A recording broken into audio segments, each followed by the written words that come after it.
¿verdad? Solo llevamos 9 versículos. Devocional, perdón, dominical en Proverbios, hermanos.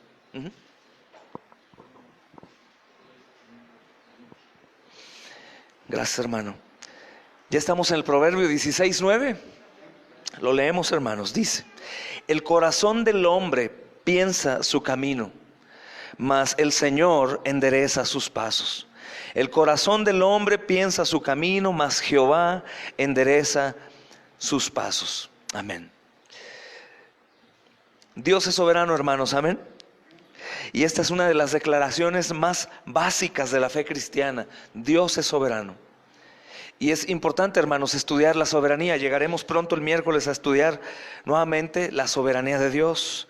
Porque cuando decimos que Dios es soberano, hermanos, quiere decir que Dios es soberano en toda la extensión de la palabra. Y eso es muy bueno para nosotros, hermanos. Hay un problema en no reconocer esto, porque el fallar en reconocer la soberanía de Dios, hermanos, es fallar en reconocer a Dios mismo y el derecho de Dios a ser Dios. Si nosotros fallamos en reconocer o en apreciar la soberanía de Dios, fallamos en reconocer a Dios, hermanos. Fallamos en reconocer a Dios, y lo más probable que fallaremos, hermanos, en estar adorando al Dios verdadero, sin darnos cuenta.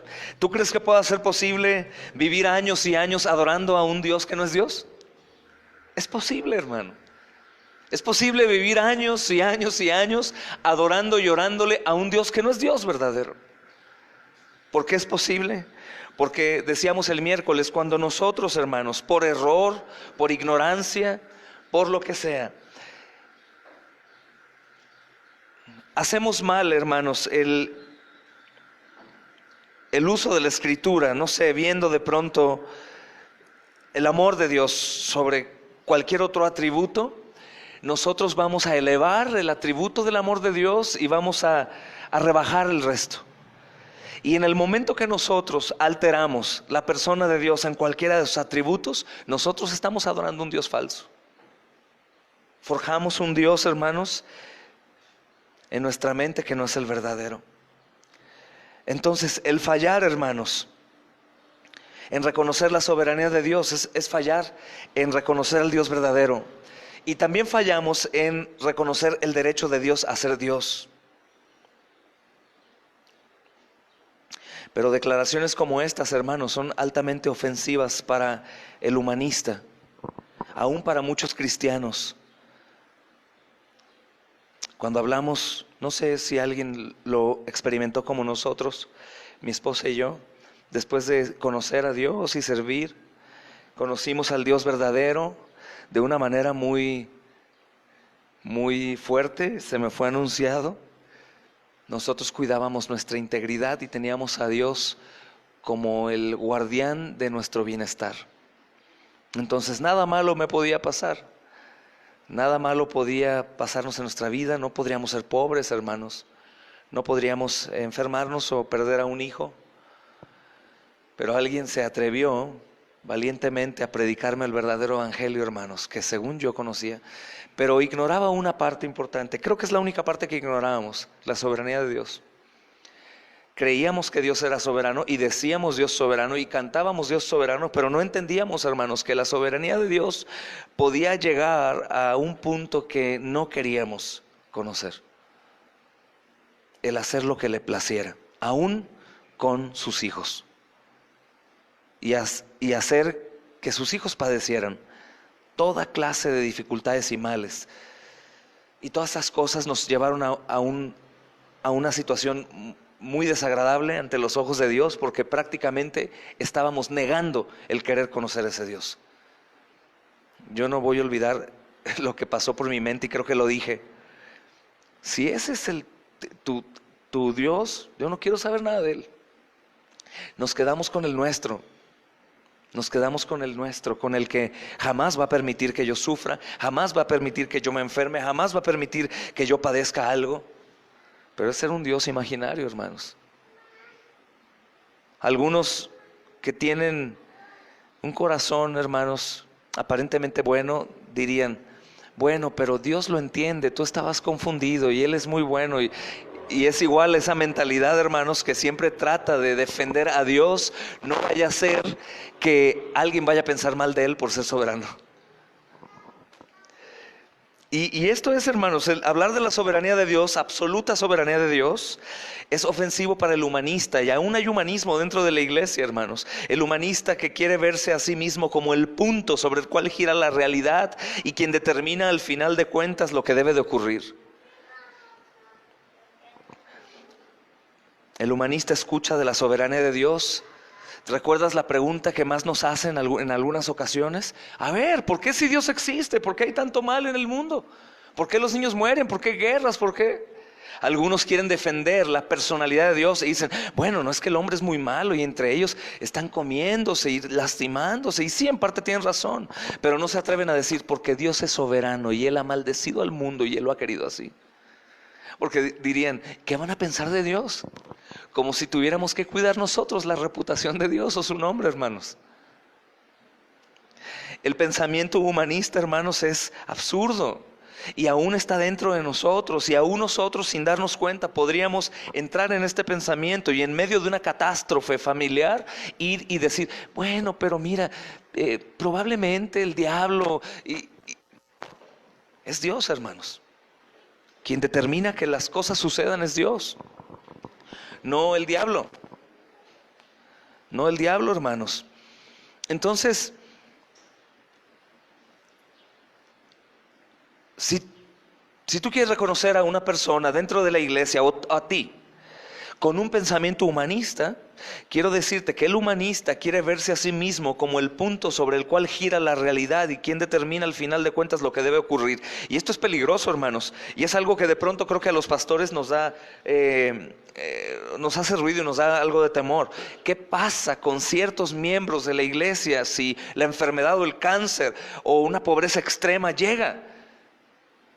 Por ejemplo, ¿qué pasa cuando se envía una familia de misión y lo que reciben es puro maltrato y hasta la muerte? Y muere un hijo. ¿Qué pasa con los que no entienden la soberanía de Dios y de pronto pues se viene encima, ¿no? Por culpa de Dios o por culpa de los pastores o la iglesia. ¿Por qué? ¿Por qué fueron? ¿Por qué nos fuimos? Porque no han entendido la soberanía de Dios. Que aún en medio de las peores cosas que puedan suceder a sus hijos, Él está al control y todo es para un propósito bueno. Tenemos que entender la soberanía de Dios para que cuando nos pasen cosas amargas, hermanos, que nadie quiere suceder, estemos tranquilos y demos gloria, alabanza y adoración a Él, sabiendo que es parte de su plan. Es parte de su plan. Y creo que, hermanos, que debe ser suficientemente claro que no podamos determinar el futuro en el sentido final. Eso es lógico.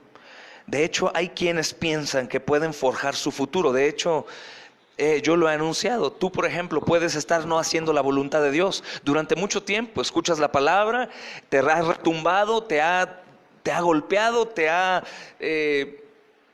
llevado al arrepentimiento primero y ser un necio y alejarte. A lo mejor algunos han escuchado en contra del adulterio, la fornicación, el odio, los celos, la ira, la contienda y esas cosas que son de la carne, y las escuchas y decides no. Es como los religiosos, hermanos, en el tiempo de Jesús, que por su propia irresponsabilidad no quisieron recibir. Ellos sentían que no necesitaban médico, aunque sabían de Jesús, por la Escritura, por Juan el Bautista, por los milagros, por la muerte, por la resurrección. Pero no quisieron. Pero a fin de cuentas, ellos no pudieron ir más allá de la soberanía de Dios. Y la voluntad de Dios fue hecha al final. Y nosotros sabemos, hermanos, y es suficiente el testimonio bíblico, pero en nuestras propias vidas nosotros sabemos que no podemos determinar el futuro en el sentido final. Tú puedes decir que vas a hacer algo, o mi hijo va a estudiar esto, o yo el próximo año voy a estar allá, o en 2 meses voy a ir. ¿Quién te asegura si tú no sabes cuándo tu vida llegará al fin? Si tú no sabes si una enfermedad repentina llega, si no sabemos si un avión cae aquí, hermanos. Nadie sabe Nadie sabe, hermanos. Si nos proponemos a planear lo que vamos a hacer el día de mañana, hay 10,000 cosas que pudieran ocurrir para frustrar nuestros planes, y no hay forma en que pudiéramos evitar que sucedan esas posibles contingencias. Por ejemplo, hermanos, algo que a lo mejor suena muy loco: un meteoro podría caer hoy aquí y matarnos. ¿Y tú te imaginabas que eso iba a pasar? No, teníamos nuestra agenda para la próxima semana, hermanos. Pero es una locura, porque solo el soberano Dios controla los tiempos, y aún la Biblia dice que Él conoce los días de nuestra habitación. Solo Él, y eso es para algunos terrorífico. Pero para los que descansan en las manos del Señor es fabuloso saber que Él está al control de mi vida y de mis días, y aún el de todo lo demás. Por eso buscar el estar en su perfecta voluntad, en el centro de su voluntad, hermanos. Por ejemplo, hermanos, podemos salir y se nos podría acusar de algo que no hicimos sin entenderlo. La policía nos arresta y nos pone en la cárcel, y ahí quedar sentenciados de por vida. O podríamos de pronto ser participantes de un accidente que no imaginábamos, hermanos, o cualquier cosa. Podemos perder las llaves de nuestro coche y ya no puedo ir a donde quería ir. Hermanos, es increíble cómo la soberanía de Dios es, creo, lo que más el diablo y nuestra mente pecaminosa trata de no reconocer. Porque en medio de las dificultades y de los fracasos, de los tropiezos, de las caídas, de las enfermedades, se nos olvida este atributo glorioso del Señor. ¿Somos sus hijos? ¿Sí o no? ¿Él nos ama? Él es soberano. ¿Algo habría que molestarme, que temer? No, podré llorar, podrá dolerme, podré afligirme, pero ese llanto siempre va a terminar en gozo, sabiendo que el Señor está al control de todo, hermano. Y no únicamente de mi vida, sino de todo el universo. Y si hay más, más. Solamente, hermanos, un Dios soberano es capaz de controlar todas las posibles contingencias. Solamente un Dios soberano y perfecto, hermanos, en todo lo que Él es, puede controlar las cosas que suceden. Y eso es bueno, hermanos, para nosotros. Y por eso es que Santiago dice, entendiendo la soberanía de Dios, nos advierte respecto a la forma de hacer nuestros planes, cuando dice: si el Señor quiere, haremos esto o aquello. Santiago 4:15, ¿verdad? Si el Señor quiere, lo vamos a hacer.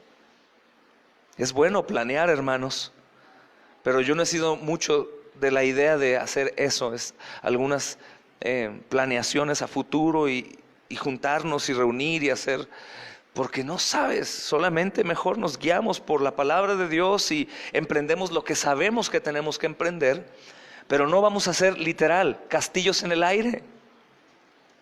Solo Dios sabe, hermanos. Si el Señor quiere, haremos esto o aquello.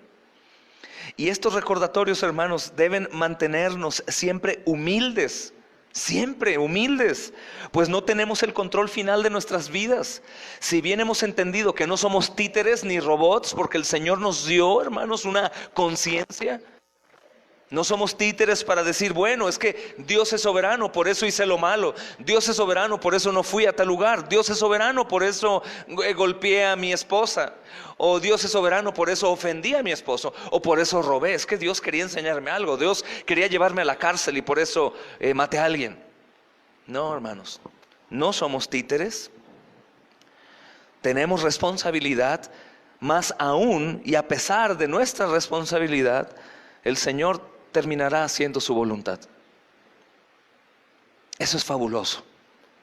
Él es soberano. Él ha permitido que hoy estemos aquí. Él ha permitido que tengamos nuestra adoración diaria. Él ha permitido que escuchemos su palabra. Él ha permitido que oremos. Él ha permitido que vayamos y evangelicemos. Él ha permitido que llevemos pan al necesitado. Él ha permitido todo eso, hermanos. Pero Él también va a permitir que algún día no seamos rescatados de una calamidad. Él va a permitir que algún día nos enfermemos y muramos de alguna enfermedad, hermanos. Él va a permitir que a lo mejor nos maten o nos atropellen, o que algún hijo nuestro muera. Y eso es horrible, es mencionarlo y pensarlo, pero tienes que pensarlo para que cuando llegue puedas decir: yo te adoro, Señor, tú eres soberano y esto estaba en tu plan, y gloria a ti, y ayúdame en mi dolor profundo. Es así, hermanos, y esto no termina en mal, porque nosotros somos más que vencedores por medio de aquel que nos amó. Amén. En todo somos más que vencedores. Y para los que aman a Dios, todas las cosas les ayudan a bien. Esto es para los que conforme a su propósito son llamados. Tú y yo somos conforme a su propósito llamados. Gloria al Rey, hermanos. Voy a hacer unas preguntas para complementar este estudio, hermanos. Pasamos más tiempo, hermanos, pensando en lo que otros piensan de nosotros, incluyendo a aquellos que consideramos nuestros enemigos, o pasamos el tiempo en lo que Dios piensa de nosotros. No la respondas, solo medítala. Número 2. ¿Alguna vez has tenido la oportunidad de cambiar dinero por justicia? Da ejemplos acerca de cómo y dónde puede suceder eso. Piensa. Número 3. Si Dios puede descarrilar nuestros planes en cualquier momento que Él quiera, ¿cómo debe esto cambiar nuestra manera de ver el futuro? Si Dios puede descarrilar nuestros planes en cualquier momento, cuando Él quiera, ¿cómo debe cambiar nuestra manera de ver el futuro? Este glorioso atributo de la soberanía de Dios. Dice el proverbio: el corazón del hombre piensa en su camino, mas el Señor nuestro Dios endereza sus pasos. Amén. Padre, agradecemos, amado Señor, que nos recuerdes lo poderoso que tú eres. Gracias porque tú estás al control de todo, Señor. Qué desastre sería si nosotros tuviéramos el control. Te agradecemos que nos recuerdes estas cosas, Señor, que nos alientan, que nos edifican, que nos hacen estar seguros y que nos lleva a la humillación. ¿Cómo podríamos nosotros planear acerca del futuro, Señor, y pensar que llegaremos ahí si tú no lo quieres? Enséñanos a poner todos nuestros planes y propósitos en ti, Señor. ¿Tú quieres? ¿Acaso deseas que haga esto, Señor? Ayúdame a ver con claridad tu plan y ese tipo de cosas, Señor, que te exaltan. Te agradecemos, amado Señor, porque claramente nos has venido hablando de manera secuencial. Y sabemos hoy que todo lo que somos y tenemos, Señor, es para usarlo para la gloria de tu nombre y la extensión de tu iglesia, Señor. Usa a cada uno de mis hermanos y hermanas que estamos aquí para anunciar a este verdadero Dios soberano, que en lugar de causar terror, en poco tiempo, Señor, causará confianza y gozo. No eres cualquier Dios, eres el Dios que tiene todo el control. Gracias porque hoy podemos referirnos a ese Dios tan grande y estar delante de su presencia. Ayúdanos a cada uno según sea nuestra necesidad. Y ayúdanos, Señor, a primeramente buscarte a ti y poner, Señor amado, nuestras oraciones a ti y buscar ayuda en ti, Señor, antes que en el hombre. Hoy ponemos nuestras cargas y dificultades y pecados en ti, amado Señor, esperando ayuda. Te damos gracias y amén. Decimos, Señor. Amén.